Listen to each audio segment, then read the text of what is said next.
Hello नमस्कार दोस्तों, वापस से एक नए वीडियो में आपका स्वागत है। और आज की जो वीडियो है बहुत ज़्यादा स्पेशल होने वाली स्पेशली उत्तराखंड वालों के लिए। दोस्तों आपको पता होगा उत्तराखंड में भी पंचायत चुनाव बहुत ही ज़्यादा नज़दीक है। बता दें पिछला पंचायत चुनाव 2019 में हुआ था, तो ऐसे में जो पंचायत चुनाव का कार्यकाल होता है 5 साल का होता है, तो ये कार्यकाल अब पूरा हो चुका है और उत्तराखंड में जो पंचायतें हैं वहाँ से प्रधानों का एक तरीके से स्वामित्व हट चुका है और ये जो भी पंचायतें हैं इस समय राज्यपाल शासन वहाँ पे लागू हो चुका है। तो ऐसे में कुछ बड़े अपडेट मैं आपको बताने वाला हूँ इस वीडियो के माध्यम से कि कुछ बड़े अपडेट जो आने वाले हों क्या क्या हैं और क्या क्या चीज़ें ज़रूरी हैं अगर आप एक ग्राम प्रधान प्रत्याशी हैं, आपको किन किन बातों का ध्यान रखना है। तो सबसे पहले आप स्क्रीन पर देख पा रहे होंगे एक न्यूज़ है अमर उजाला का, इसमें लिखा हो गया है उत्तराखंड नहीं बढ़ेगा पंचायतों का कार्यकाल, दिसंबर में चुनाव कराने की तैयारी, शासन ने स्पष्ट किया रुख। तो ये एक बहुत बड़ी हेडलाइन है।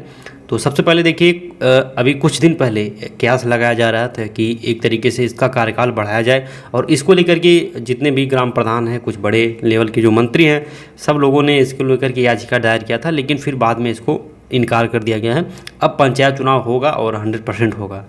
और पंचायत चुनाव की अगर हम लोग बात करें तो अभी फ़िलहाल में डेट तो नहीं क्लियर आया हुआ है, लेकिन दिसंबर में चुनाव कराने की पूरी तैयारी है। दोस्तों मिला जुला करके कार्यकाल बढ़ाने के लिए इसकी जो मांग है, प्रदेश भर की जो पंचायत हैं उनका एक तरीके से आंदोलन हो रहा था। और अगर हम बात करें टोटल पंचायतों की जो उत्तराखंड के अंदर है वो है 7,795 ग्राम पंचायत हैं और उसमें 400 से ज़्यादा जिला पंचायत सदस्य हैं, ठीक है, जिनका चुनाव होना है। तो इस तरीके से वहाँ पे भी त्रिस्तरीय पंचायत चुनाव होगा, जिला पंचायत सदस्य का, ग्राम पंचायत प्रधान का एक तरीके से और बीडीसी सदस्य का, ठीक है। तो ये जो कार्यकाल है इसको बढ़ाने के लेकर के काफ़ी ज़्यादा आंदोलन चल रहा था और 15 जुलाई से ही आंदोलन वहाँ पे चल रहा था, लेकिन फिर बाद में शासन ने एक तरीके से स्पष्ट कह दिया कि अब कार्यकाल नहीं बढ़ने वाला है और पंचायत एक्ट में इस तरह की कोई व्यवस्था भी नहीं है कि कार्यकाल को बढ़ाया जाए। नवंबर में दोस्तों पंचायतों का 5 साल का कार्यकाल खत्म हो रहा है। इसके बाद से दिसंबर में 7,795 ग्राम पंचायतों और 400 जिला पंचायत सदस्यों समेत क्षेत्र पंचायत और वार्ड सदस्यों के पदों पर चुनाव कराए जाएंगे। उत्तराखंड में त्रिस्तरीय पंचायत संगठन से जुड़े पंचायत प्रतिनिधियों ने पंचायतों का कार्यकाल बढ़ाने की मांग को लेकर के मंगलवार को वहाँ पे एक तरीके से धरना दिया था। जुलाई में नवासी ब्लॉक कार्यालयों में तालाबंदी करके प्रदर्शन किया गया था। आप सोच सकते हैं किस तरीके से प्रदर्शन किया गया था, लेकिन फिर इन सब को होने के बाद भी एक तरीके से इसको इनकार कर दिया गया है पूरी तरीके से, यहाँ पे कोई भी कार्यकाल नहीं बढ़ाया जाएगा। तो ऐसे में कुछ बड़ी अपडेट आपको समझ में आ गई होगी। अगर आपको भी ऐसा लग रहा है कि कार्यकाल बढ़ेगा तो आप अब से सतर्क हो जाइए। अगर आप एक तरीके से ग्राम पंचायत प्रधान प्रत्याशी हैं या जिला पंचायत प्रत्याशी हैं, अगर आपको चुनाव लड़ना है, क्योंकि डेट नहीं बढ़ने वाला है। नवंबर में आपका कार्यकाल ख़त्म हो रहा है और जैसे ही कार्यकाल ख़त्म होगा तो दिसंबर में पंचायत चुनाव 100% हो जाएगा और उसकी डेट अभी नहीं आई है। जैसे ही उसका डेट का अपडेट आता है मैं आपको तुरंत यहाँ पे बताने का प्रयास करूँगा। उसके लिए आप चैनल को हमारे सब्सक्राइब करके रखिएगा ताकि जो भी अपडेट आता है वो सब कुछ यहाँ पे मैं आपको बताता रहूँ। फिलहाल में अब बात करते हैं अगर आप एक तरीके से प्रत्याशी हैं तो आपको क्या क्या करना चाहिए। अगर आप भी अच्छे तरीके से अपने गांव में अपना एक इमेज बनाना चाहते हैं, भारी मतों से विजयी होना चाहते हैं वहाँ पे, तो आपको क्या क्या स्टेप फॉलो करना चाहिए। तो देखिए अगर आप एक तरीके से प्रत्याशी हैं और अभी आप गुमनाम हैं, आपने कोई शोर शराबा नहीं मचाया कि हाँ मैं चुनाव लड़ूंगा, तो अब ये बहुत ही सही समय है, क्योंकि इस समय दुर्गा पूजा, दीपावली और बहुत सारे ऐसे त्यौहार आ रहे हैं। यहाँ पे आप पोस्टर अपना बनवा सकते हैं और पोस्टर बैनर लगवा सकते हैं ग्राम सभा के अंदर। तो पूरी ग्राम सभा के अंदर अगर आप पोस्टर बैनर लगवा देते हैं तो आपका बहुत अच्छे तरीके से प्रचार हो जाएगा। साथ ही साथ इन त्योहारों में आपको अपने ग्राम सभा के अंदर घूमना फिरना है, अच्छे तरीके से लोगों के साथ मिलजुल करके जितना ज़्यादा टाइम हो सके उतना ज़्यादा टाइम स्पेंड करना है।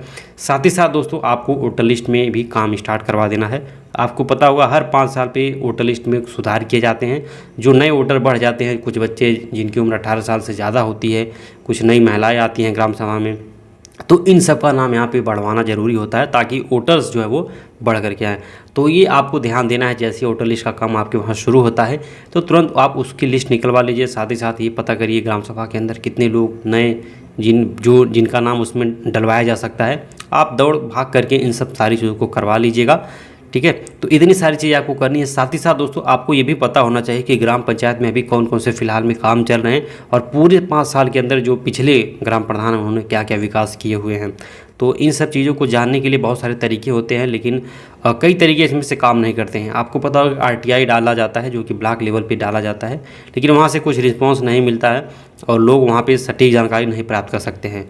तो स्पेशली अगर आप ग्राम प्रधान का चुनाव लड़ना चाहते हैं और आपको जानना है कि प्रधान ने कौन कौन सा काम किया है और वो ज़मीनी स्तर पे हुआ है कि सिर्फ कागजी कार्रवाई उसकी हुई है, तो तो ये सारी डिटेल हम आपको दे देंगे, चाहे वो मनरेगा के अंतर्गत काम हुआ हो, कच्चा काम हुआ हो, रोड का, तालाब का, या फिर हम बात करें 15 में 16 मिट्टी की, जिसमें नाली, खड़ंजा, हैंडपम्प, रिबोर, और गांव में कितनी स्ट्रीट लाइट लगी है, कहाँ पे खड़ंजा बना हुआ है, या जो भी काम हुआ है, साथ ही साथ कितने लोगों को पेंशन मिल रहा है, कितने लोगों को आवास की सुविधा मिली है, शौचालय की सुविधा मिली है, ये सारी लिस्ट, ये सारी एक तरीके से डॉक्यूमेंट, ये सारा डेटा आपको हम प्रोवाइड कर सकते हैं। आपको उसके लिए कुछ नहीं करना है, आपके स्क्रीन पे जो नंबर दिया गया है इस पर आपको संपर्क करना है, व्हाट्सएप मैसेज करना है। और अगर आप पहले फ्री में कुछ सैंपल मंगा करके देखना चाहें कि किस तरीके की फ़ाइल मिलेगी, तो आप सैंपल भी प्राप्त कर सकते हैं यहाँ से। फिर उसके बाद आप, उसका बहुत कम चार्ज रखा हुआ है हमने, और पेमेंट करके आप पूरी फ़ाइल ले सकते हैं। और पीडीएफ मटेरियल में फ़ाइल रहेगा, आप उसको प्रिंट आउट निकलवा करके लोगों के बीच में जाके काफ़ी अच्छा प्रचार भी कर सकते हैं और अपना इंप्रेशन बना सकते हैं। क्योंकि जब तक सच्चाई लोगों के सामने नहीं आएगी, लोग आपके ऊपर विश्वास नहीं करने वाले हैं। तो सच्चाई सामने लाने के लिए आपके पास डॉक्यूमेंट होना ही चाहिए। तो ये कुछ ऐसे 4 से 5 पॉइंट हैं जिनको अगर आप ध्यान में रखते हैं, स्पेशली अगर आप पंचायत चुनाव लड़ना चाहते हैं और उसमें आप विजयी होना चाहते हैं, तो इन 4 से 5 पॉइंटों को ध्यान में रख करके आपको काम करना है। तो वीडियो को इतना ही, जैसा ही कोई अपडेट आएगा मैं आपको यहाँ पे बताने का प्रयास करूँगा। तो चैनल को आप लोग सब्सक्राइब करके रखिए। मिलते हैं दूसरी नई वीडियो में, तब तक के लिए टाटा बाय बाय।